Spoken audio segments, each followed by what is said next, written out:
Alright, we are just quickly moving through the darkest dungeon here. We are going to do the second level. Activate the Iron Crown, so it is activation quest. And we got these Talisman of Flame thing, so the minus revelation abilities, which is very... Oh, wait, I have the wrong Houndmaster on. That's why you check. There we go, that's Houndmaster I wanted. Yep. So whoever have these essentially takes 0 damage and 0 stress damage from ability, but someone's going to be screwed, which is why you really need someone who can protect, because they need to take those revelation abilities. So I like the man-at-arms. Other people might be more fond of individuals such as maybe like the Houndmasters and Antiquariums might be decent. So I just don't know if Antiquariums would have enough damage. We're going to be taking the Sharpened Spear, Tactics, and Weapon Tactics as our camp upgrades. Vestal is the main healer. Cause some of the creatures in there do count as beasts, so we are taking in a Houndmaster for damage. This party's decent at damage, but it's definitely more for the long haul than it is the short run. I pretty much stack up on almost everything because... What do I leave behind? I think I leave behind more bandages. And don't need so many holy waters. Okay. It's very important what you bring along. 2 for food. I don't know if I need 2 8s. That's 16. I like to bring food along because you can heal outside combat, so you don't need to depend on healing inside combat. They do blights. Other creatures in here do bleed, which is why I did try to put on 1 bleed resistant, but I think that's it. Yeah, it's the only one. So hopefully attack my man-at-arms so he can take the bleed. I might bring in another bandage. I'm not sure. I might also bring in holy waters. I'm not entirely sure. I think I'm going to do that for the second fight. Should be enough torches because of the campfires. I think I'm going to bring in just 1 more bleed because the regular creatures do the bleeding. The thing has no name, or it needs no language. Nevertheless, those who would submit to its word, this will, are rewarded in a fashion. The creature's blessings are as repulsive as they are robust. Twisted, half-human monstrosities stalk the flesh-ridden halls, protecting their gestating god.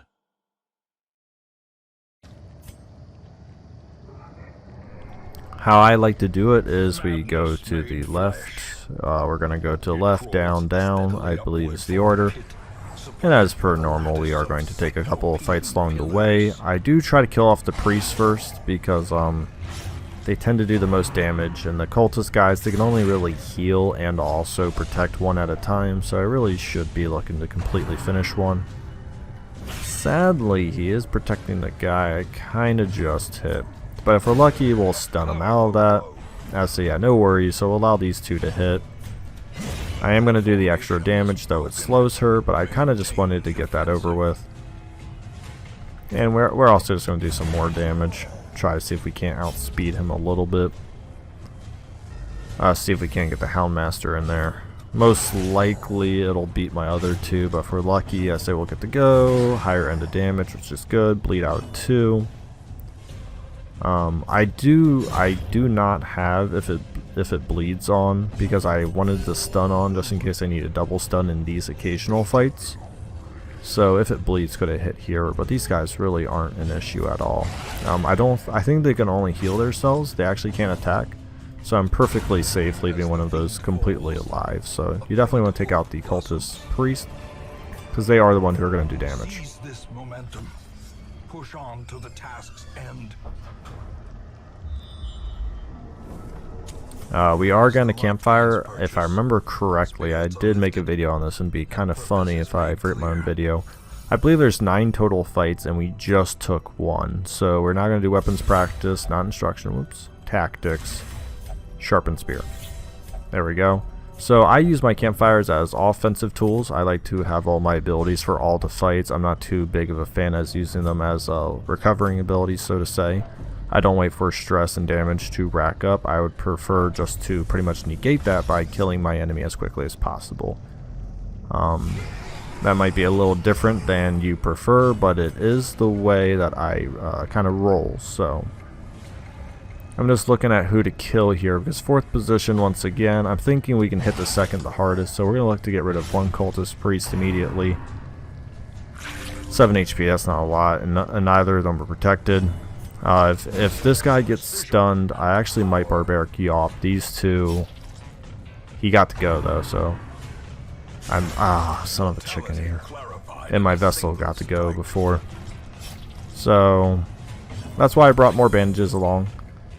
The guy who didn't, yeah, I'm just gonna finish him. Yeah, good finish, good finish. And it's a crit, so I'll actually bring them all together. And I might protect, actually. I think I'm gonna protect her because she got rocked so hard. I just want to kind of, yeah, well, he might get stunned out of it. Nope, good. I don't really feel like having the individual. Ooh, nice crit, jeez. Yeah, I don't feel like having her go on less HP than she already has. And now that the main damage dealers are pretty much done, we're going to go to the Malignant Growth. Because at this point, there's just really not a lot. I do want to stun him out. I probably shouldn't have. I could have just barbaric Yawped. But I feel like we're in a good position. This thing can do some damage, but it's not the worst. Because once again, we have the man-at-arm protecting. If he gets the bleed and stuff, it's at least all centralized and it's not spread throughout the party. And that's all we really want to do, is we want to keep the damage and the stress damage located onto just a couple individuals. I don't want to be chasing around a lot of individuals. The Vestal is obviously good at healing multiple individuals. However, it is always easier to just main dump heals into one rather than chasing them around. And as you can see, the Barbaric Yawp here is going to do a great job of just stunning this up. It's going to allow me another turn to protect, heal, and will be pretty good to walk into the boss room. So once again, we're going to heal, get some nice 6 HP. Everyone's practically capped. And we're just going to try to go into kill shots now. Really nice. I use Bleed Out because it increases damage and crit modification is pretty good on it. It's a plus 10 rather than 8. And you also get that extra damage. And the negatives of it do not travel to next fight. So essentially you can minus as much speed as you want in one fight and it really doesn't hurt you. So that's why I do Bleed Out.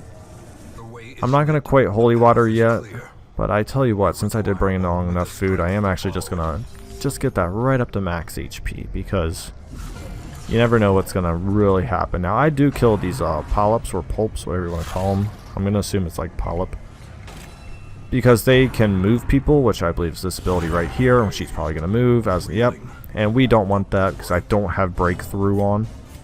So I didn't really want that demonstrated by a critical, but I guess it kind of proves my point that, like, hey, make sure these guys die, because now she can only move forward 1. Not good.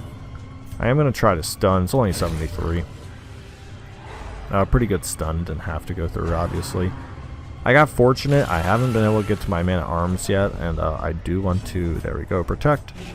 So that could have been on my Vestal, but that wouldn't have exactly been my fault. But at the same time, you could argue I should be. And that's why we have, yeah, see, I had 10 damage. Yeah, that's way too much.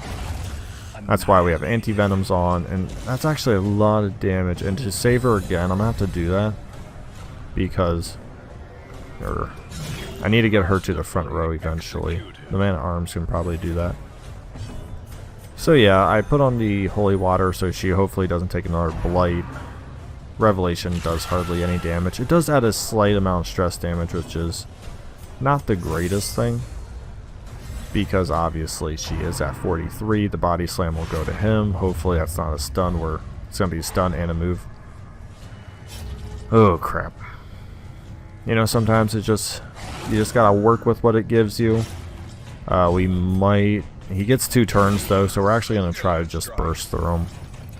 It's I'll try to also do 1 stun with the Vestal. Good crit there, might work. Oh, that's a good 50-50. Because it was maybe a 62%. Because I believe that's the Revelation it just went through. So now it gets a standard attack, which still hurts like a mother trucker. Oh no, it wasn't. I thought Revelation was usually first. Okay. That was all around great RNG for me. And it actually has enough bleed on it just to die. So I'm going to take this opportunity to kind of give us AoE heals. Yeah, that was kind of a sloppy fight in the terms of, it was mostly only sloppy because of that body slam, in all honesty. If that the body slam didn't work, it wouldn't have been scary. And also getting that polyp pushing back my Hellion really hurt as well. You could, and maybe those fights, take off Barbaric Yawp and put on Breakthrough for that fight specifically, because the other fights aren't going to have anything where your people are moving. So I don't think you have to worry about it too much. Iron Swan and Bleed Out are going to be my two friends in the next boss fight, but we're not quite there yet. We have, I think, what, 2 more fights? How much? Yeah, we have 2 more battles. We'll run one to the hallway here, and then one to the hallway down there, and then we'll rest in that room. We'll go to a boss fight where I believe we hit 3 more or something, and we'll be up there. So we are going to try to utilize this to the best of our abilities, and off my memory as well. We do want to keep this torch at max level. Sadly, it didn't get to go first, so they're actually going to take a little more stress because of that torch condition. Alright, they're both just going to get to go before me. You have 10 speed, who cares? Not today. That's how it goes sometimes. 3 people without 10 speed just beat out my Houndmaster. What did my Houndmaster get? Jeez, that's such a low number that a 5 just beat a 10. Jeez. Yeah, I try to save the dog treats for the bosses, obviously, because we do want to make sure that the bosses... Now, that's kind of silly that I actually just hit the 3rd position, because I really can't... Yeah, I can't really hit the 3rd position with the Hellion, so it should have been 2nd, so we could focus fire, so that's a little bit on me right there. Jeez, another critical on her. This is horrible. Sometimes it's hard to gauge if you need to heal somebody, because you're like, oh, they have like 30 HP out of 46, but then they get trucked for that and they get a DOT stacked on them, and you're just like, well, okay. And then she gets to go before, so, you know, that's fun. We are going to try to, yeah, I say we're going to try to just one-shot that. I like that ability. And I might audible and put on a stun on the man at arms just to give me another stun option, because right now I don't know if Retribution's exactly what I want for these cultist priests. Now hopefully I think I have 2 people who can, yeah. This Houndmaster's insane with those critical strikes right now. That is just... They might be getting criticals on me, but holy crap am I return firing right now. I don't know if I want to eat any food yet, because I kind of want to save it for the campfire. And also, I think if I can get a decent jump in my next fight here, I shouldn't really need to. If I can get like 2 Vestal heals off, I should be okay. So I don't exactly want to just waste food, because I believe there's a food check or 2 in here. And I don't want to be caught with my pants down, essentially. So, oh, minimal damage. Well, I've had such good luck. But gosh, man, it's only 30%. Why am I critting like that? I mean, I'm not going to complain. But that is, it feels like that should not be normal. That's insane. I love it, but it's insane. Holy crap. Now we got him unstunned, and we'll actually give her a full one. We might just give her 2 full ones. Actually, everyone else is a little hurt. She'll be a little hurt as well. And she's gonna be stunned though. This is minus 20% stun. Oh wait, that wasn't Dazed to Mind. Never mind. Whoops. If it was Dazed to Mind, she would have been stunned, because the charm here does obviously minus 20% stun resist. And at that point, is that 4 crits in a row? That's insane. I don't even know what to say. That is just beyond crit. Jeez, man. I know it got like weapons practice on. It gives everyone additional crits, but it's not like, you know. Okay. Okay. Alright. Sure. Everyone's dead. Everyone gets critical. Like, I'm glad it's happening for my sake, but I kind of don't want it to in a way, so you can see how these battles have to be taken when everyone in your party is not just critically striking, because it does make a huge difference. I mean, it reduces stress, it obviously gets rid of enemies faster. I mean, it's just crazy what criticals... If you really think about criticals and the effects they have, they're massive, because in a way, obviously you are just removing people so much quicker. For this fight, I might Holy Water. Yeah, I think I'm going to Holy Water. I can't remember which one. One of them does that 10 Blight DOT, and I would really prefer to avoid that, because the final fight only has 1, this one has 2. So okay, it's the Impaler. I want to get rid of the Impaler. And I am going to use my last dog bone for this because we want to get out of this fight pretty good. Well, pretty well. So we want to be on our best behavior, essentially. No one really needs capped off, so if I can just practically stun any of them, we'll go for it. I guess we're just going to continue this crit gravy train right now. Boom. Get some bleed going. There we go. Stinger shot. Ew. Okay. Good dodge. I do need to protect because eventually a revelation is going to come out. Okay, once again, fortunate it's not on the Vestal. Eventually I'll get to the man-at-arms. There we go. Now we're all covered. We have our strategy. We just now need to survive the damage. When you get into a situation like this, you absolutely need to focus fire. You can't be spreading around your damage. You pick either an Impaler or Warlord, whatever you like. Now I will occasionally stun the one I'm not focusing, and this is nuts. I must have gone into the code or something and like made this work for me.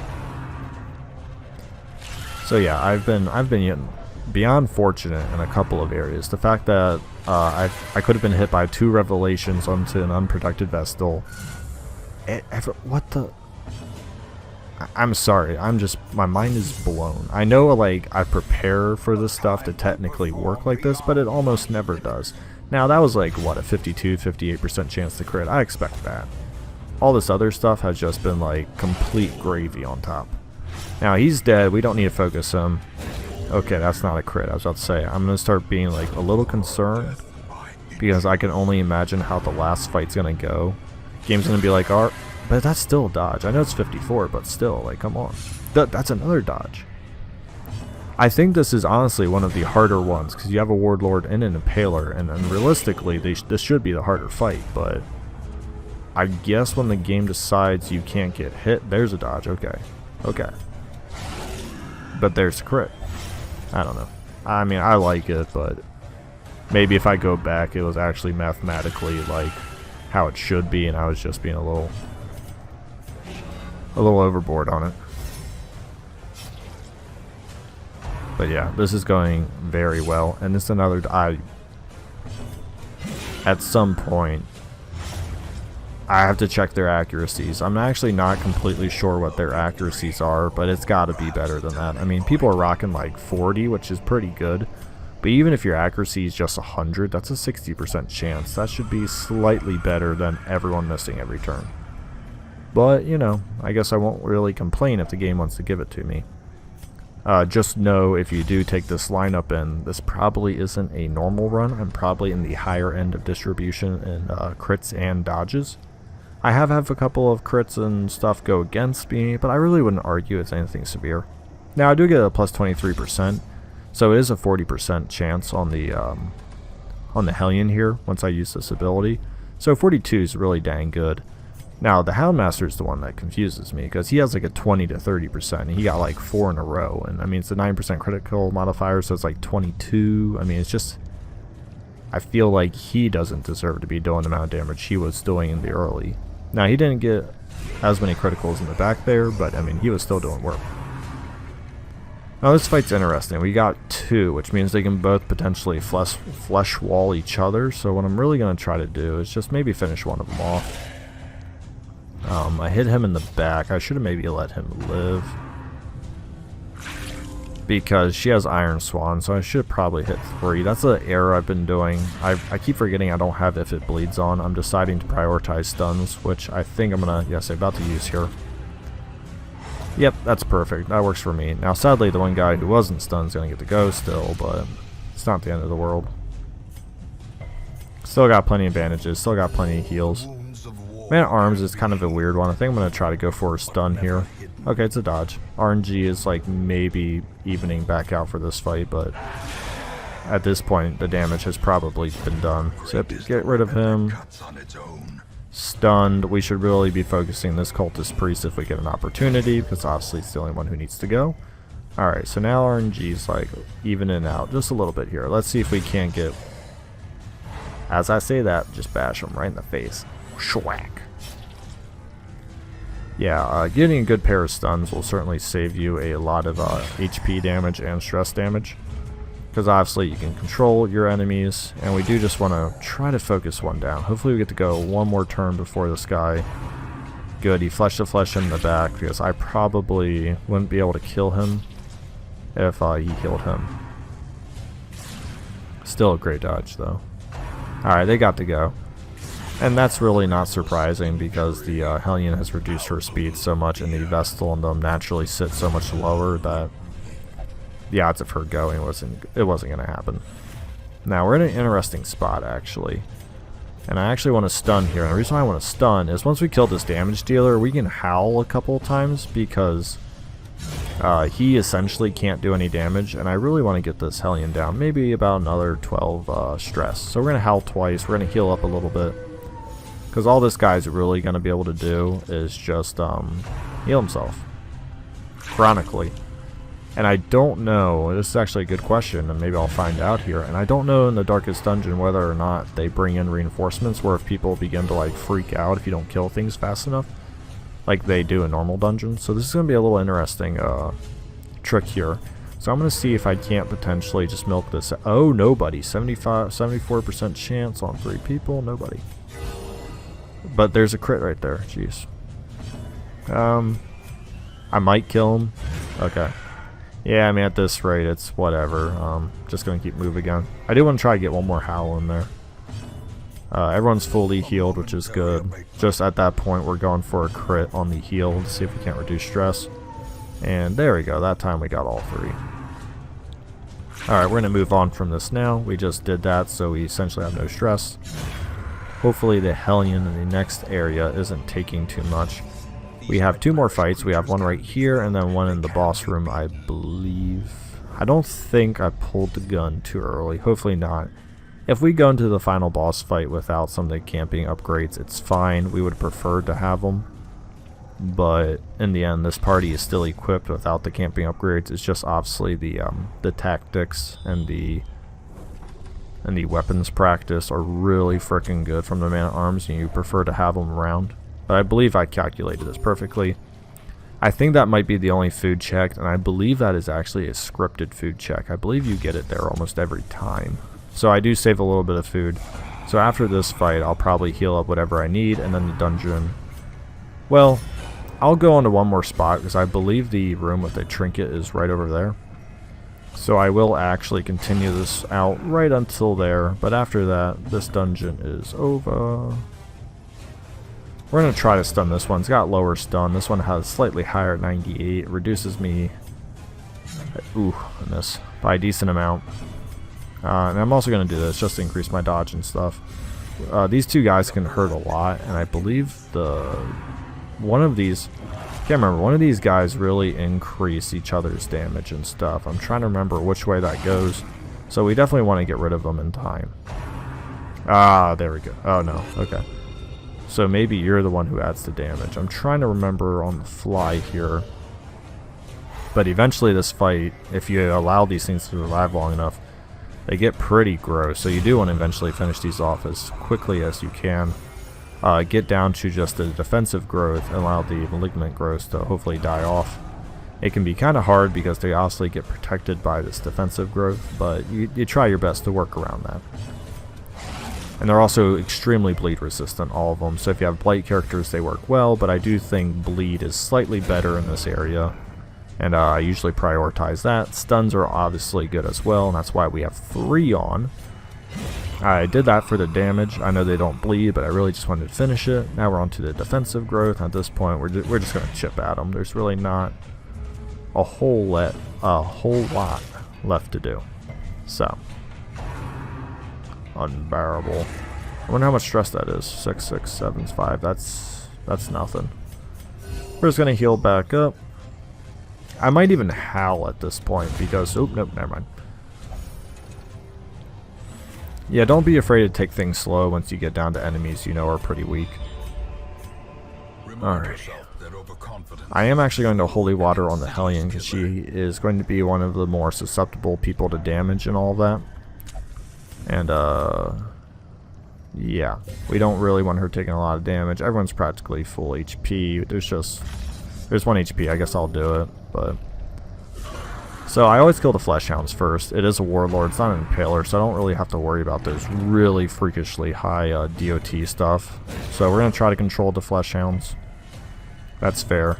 We are going to focus fire the flesh hounds though, so we are going to try to get the one that didn't go yet. Hopefully we get lucky and the Hellion goes. Yeah, there we go. That's not enough to kill it though. Shoot. Yeah, he's going to have 1 HP left, yep. The reason why you kind of want these guys to die is they can do a formidable amount of damage and stuff if you allow them to live. First turn, obviously use Protect. Once again, they haven't targeted the Vestal at all with Revelation, which is good RNG. Nope, as soon as I say it, the game is like, I'm going to prove you wrong. But that's why we Protect, because if I would have got lulled into a false insecurity, like, you know what, this whole game they haven't focused her, I'm going to use the Man at Arms to like repose or bolster. Nah, don't do it. It's really not worth it. Just make sure you take care of your bases. Oh, you do Blight. That's good. We brought him along. Yeah, so you just cover your bases, man. It's so much better not to be greedy, especially in this dungeon. This dungeon will punish you. Actually, I don't know. I think the next one might punish you harder for being greedy, but not in the sense of like insta death. You'll see in the next one, but it punishes you pretty hard for being greedy. The first one, it's hard to be greedy because the fights are hard and there's really no way to be greedy. Like, there's no objective to get through or any, like, what I want to call a difference. For the most part, they're regular fights, so it's much harder to be greedy in terms of objectivity than it is in the couple of these ones. So, yep, Revelation. And just make sure that we keep that up. We're going to Protect again, because I think after that turn it was going to end. So even though he's almost dead, we cannot assume that he will die this turn, though most likely with 3 people laying into him, this should probably be pretty darn close to over. He might do one last AoE attack, Revelation, okay. It's okay, we can keep adding that 8 stress. And if my Hellion, okay. That's fine. Ooh. Well, thank goodness that came right at the end because... Oh wow, 50 crit, jeez. Dead. Boom, pop it. Okay.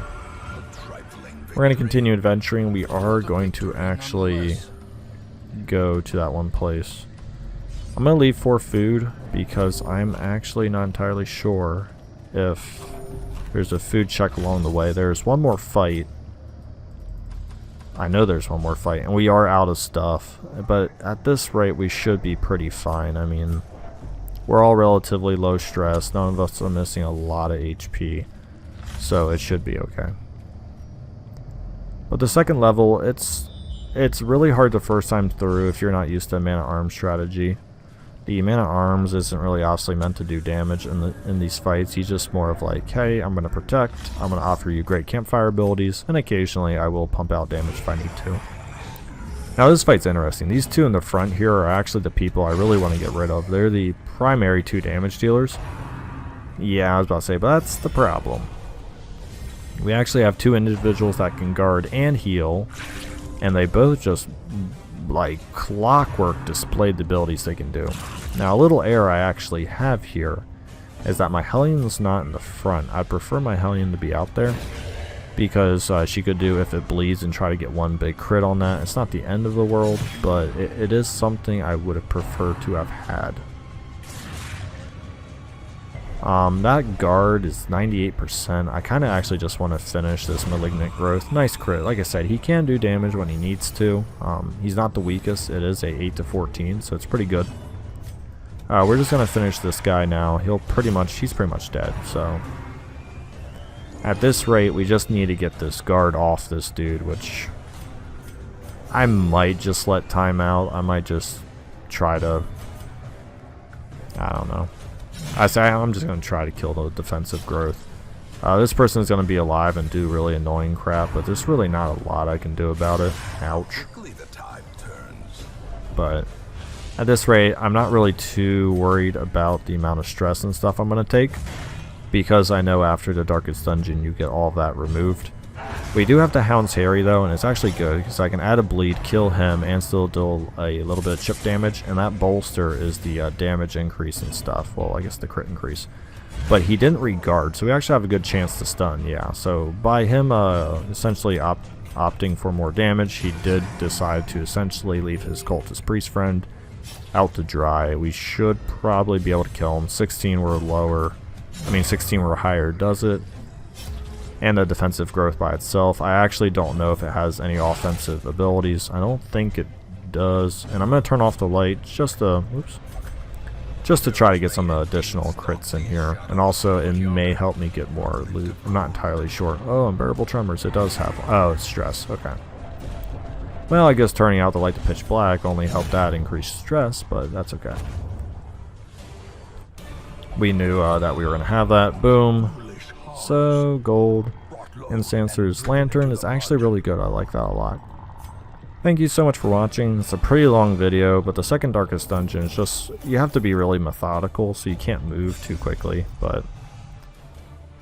Oh, really? Look at that. You picked that up in the darkest dungeon. Nice job. Size set. Alright. I think I'm going to take a break from the darkest dungeon. Not the game, but the dungeons themselves. Because I now don't have a Hellion, and I really enjoy Hellion for the third time through. So we're going to see if we can't maybe pick up a Hellion later and get her up to speed. But I think what I might do is do that in my free time, obviously, but then kill the Countess in my next videos, because I really want the Crimson Cord essentially out of my regular dungeons at this rate. It's very annoying, so... Thank you so much for watching. I'm just trying to get people ready for the next level of bullcrap to ensue. You need to go in. And now I'm getting to the fun part of the game where I finally have people that are technically still on my roster, but they don't count against my roster. So, you know, I can actually have a lot more than what I had, which means a lot more doubles, a lot more interesting power decompositions, and less reliant on waiting for people to just finally be healed. So... And I can get me another leper. I'm so excited. Because my love of lepers is strong, but it is flawed. Thank you for watching.